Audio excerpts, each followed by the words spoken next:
আমার প্রিয় শ্রোতা বন্ধুরা, আজকে আমি আপনাদের সুকুমার রায়ের আরো একটি গল্প শোনাচ্ছি। গল্পের নাম পেটু। শুনতে থাকুন আজকের গল্প পেটু। হরিপদ, ও হরিপদ। হরিপদের আর ছাড়াই নেই।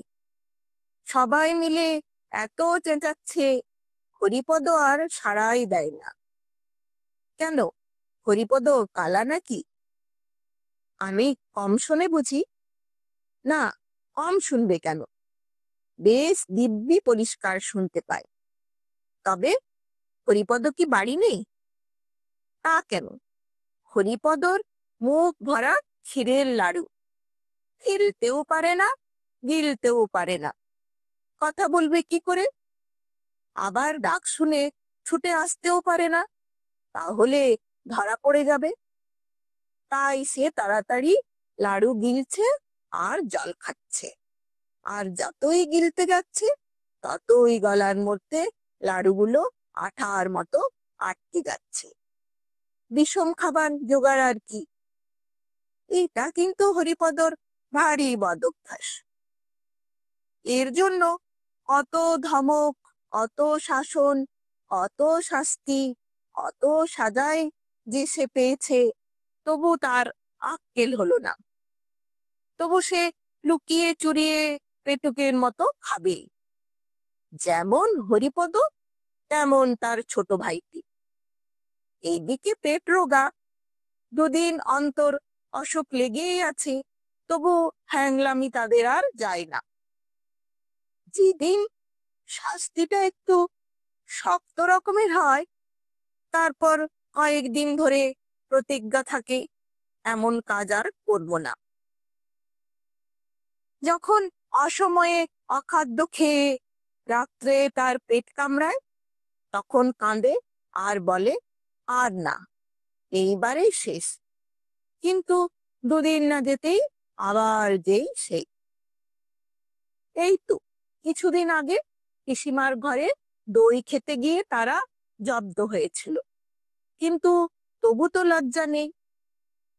হরিপদর ছোট ভাই শ্যামাপদ এসে বলল, দাদা, শীঘ্রই এসো। পিসিমা এইমাত্র এক হাঁড়ি দই নিয়ে তার খাটের তলায় লুকিয়ে রাখলেন। দাদাকে এত ব্যস্ত হয়ে এই খবরটা দেবার অর্থ এই যে, পিসিমার ঘরে যে শিকল দেওয়া থাকে, শ্যামাপদ সেটা হাতে নাগাল পায় না। তাই দাদার সাহায্য দরকার হয়। দাদা এসে আস্তে আস্তে শিকলটা খুলে আগেই তাড়াতাড়ি গিয়ে খাটের তলায় দইয়ের হাঁড়ি থেকে এক খাবল তুলে নিয়ে খপ করে মুখে দিয়েছে। মুখে দিয়েই চিৎকার।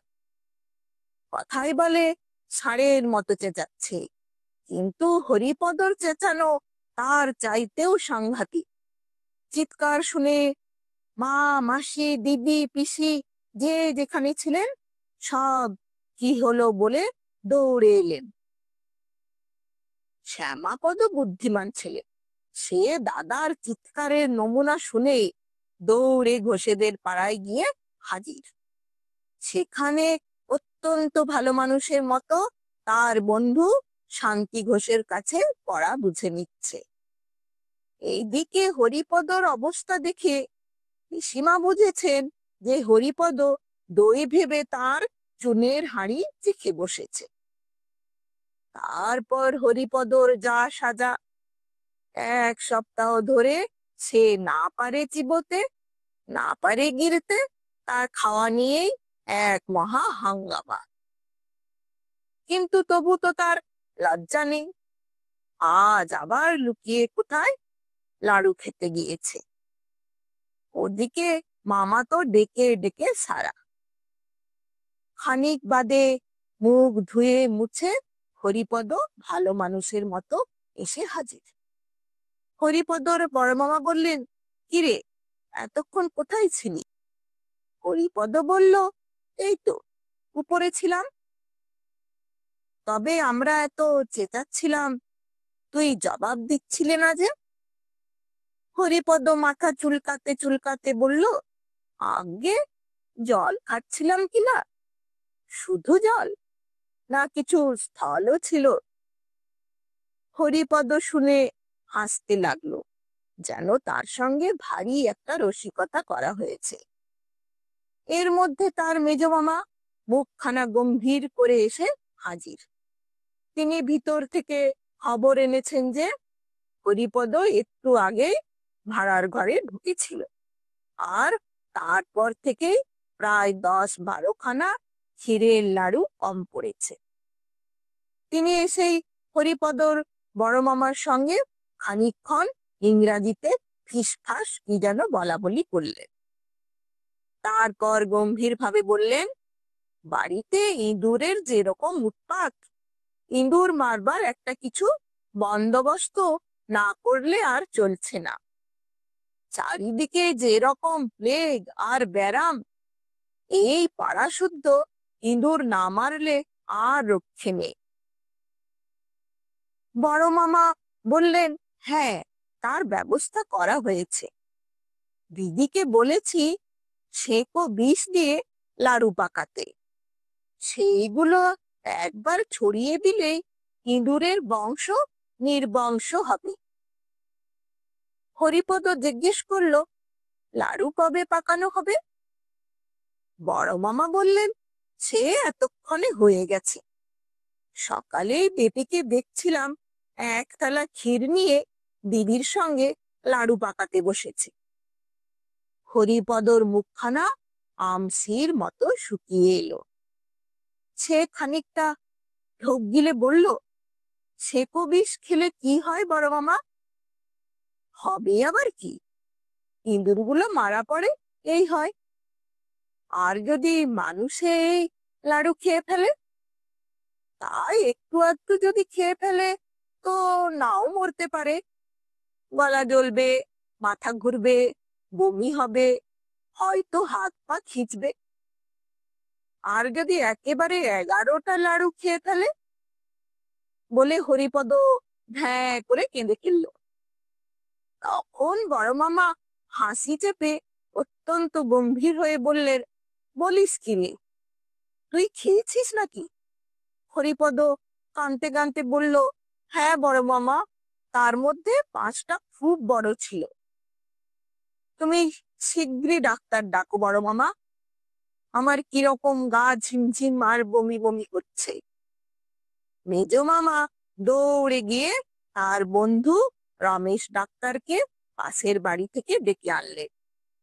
তিনি প্রথমে খুব একটা কড়া রকমের তেতো ওষুধ হরিপদকে খাইয়ে দিলেন।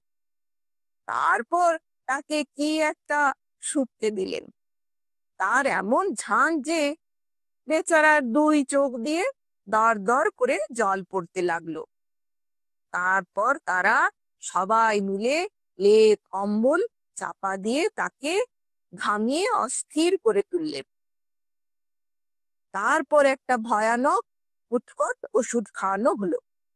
সে এমন বিস্বাদ আর এমন দুর্গন্ধ যে খেয়ে হরিপদ ওয়াক ওয়াক করে বমি করতে লাগলো। তারপর ডাক্তার তার পথ্যের ব্যবস্থা করে গেলেন। 3 দিন সে বিছানা ছেড়ে উঠতে পারবে না, চিরতার জল আর সাগু খেয়ে। হরিপদ বলল, আমি উপরে মার কাছে যাব। ডাক্তার বললেন, না, যতক্ষণ বাঁচবার আশা আছে ততক্ষণ নাড়াচাড়া করে কাজ নেই, ও আপনাদের এখানেই থাকবে। বড় মামা বললেন, হ্যাঁ, মার কাছে যাবে না আরো কিছু? মাকে এখন ভাবিয়ে তুলে তোমার লাভ কি? তাকে এখন খবর দেবার কিছু দরকার নেই। 3 দিন পরে যখন সে ছাড়া পেল, তখন হরিপদ আর সেই হরিপদ নেই, সে একেবারে বদলে গেছে। তার বাড়ির লোকে সবাই জানে হরিপদর ভারী ব্যারাম হয়েছিল। তার মা জানেন যে বেশি পিঠে খেয়েছিল বলে হরিপদর পেটের অসুখ হয়েছিল। হরিপদ জানে সেকো বিষ খেয়ে সে আর একটু হলেই মারা যাচ্ছিল, কিন্তু আসল ব্যাপারটা যে কি তা জানেন কেবল হরিপদর বড় মামা আর মেজো মামা। আর জানেন রমেশ ডাক্তার। আর এখন জানলে তোমরা, যারা এই গল্প শুনছো। নমস্কার, ভালো থাকবেন।